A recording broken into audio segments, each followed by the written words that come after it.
છોટાઉદેપુર જોડાવાટ મોટા રામપુરાને જોડતા રેલવે ગરનાળામાં પાણી ભરાઈ ગયા છે। છોટાઉદેપુર તાલુકામાં ધોધમાર વરસાદને લઈને રેલવે ગરનાળામાં પાણી ભરાયા છે। દર વર્ષે રેલવે ગરનાળામાં પાણી ભરાઈ જાય છે તો વાહન ચાલકો અને સ્થાનિક લોકોને હાલ રેલવે ટ્રેક ઉપર જીવના જોખમે પસાર થવું પડી રહ્યું છે। 20 થી 25 ગામોને જોડતો આ રસ્તો બંધ થતાં લોકોને ભારે હાલાકી ભોગવવાનો વારો આવ્યો છે।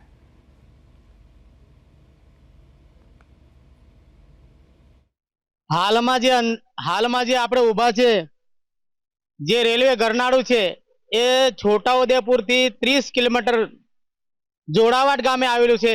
એ ગરનાળાની અંદર અડધું ગરનાળું પાણી ભરાઈ ગયું છે।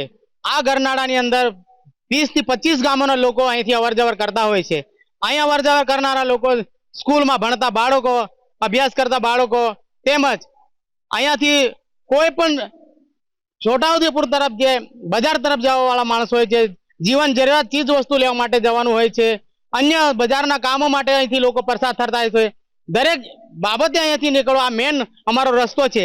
આ રસ્તા પરથી જે લોકોને નીકળવા માટે ઘણી હાલાકી ભોગવવી પડે છે। અમારે આ મોટા રામપુરા ફાટક છે, ત્યાંથી આ રેલવેનું ગરનાળું છે, એમાં રસ્તો બંધ થઈ જાય છે તે લોકોને 3-4 વર્ષથી બહુ તકલીફ છે। એટલે લોકો બહુ હેરાન થઈ ગયા છે। આ અમારે પુલિયો કમ્પ્લીટ થઈ જાય, ઉપરથી જવા માટે ફાટક બની જાય તો સારું છે। છોટાઉદેપુર જિલ્લામાં ગઈકાલથી જે અવિરત વરસાદ વરસી રહ્યો છે ત્યારે છોટાઉદેપુર તાલુકાનું આ છે જોડાવાટ અને ખડકવાળા અને રામપુરને જોડતો આ રેલવે ગરનાળું છે। આ ગરનાળામાં આપ જોઈ શકાય છે આ દ્રશ્યમાં કે અત્યારે જે કમર સુધી પાણી ભરાઈ ગયું છે। અહીંયા રસ્તો બંધ થઈ ગયો છે। દર વર્ષે ચોમાસામાં આ પરિસ્થિતિનું નિર્માણ થાય છે। દર વર્ષે લોકો રજૂઆત કરે છે કે અમને આ પાણીનું કાયમી નિરાકરણ લાવી આપો, પરંતુ કેમ આ જે તંત્ર છે તે સાંભળતું નથી ને દર વર્ષે ગામ લોકો આવી જ મુશ્કેલીનો સામનો કરતા હોય છે। અને આવી રીતે જ દર વર્ષે ચોમાસામાં આ જે રેલવે ગરનાળામાં પાણી ભરાય છે ને અહીંયાનો રસ્તો જે બંધ થાય છે।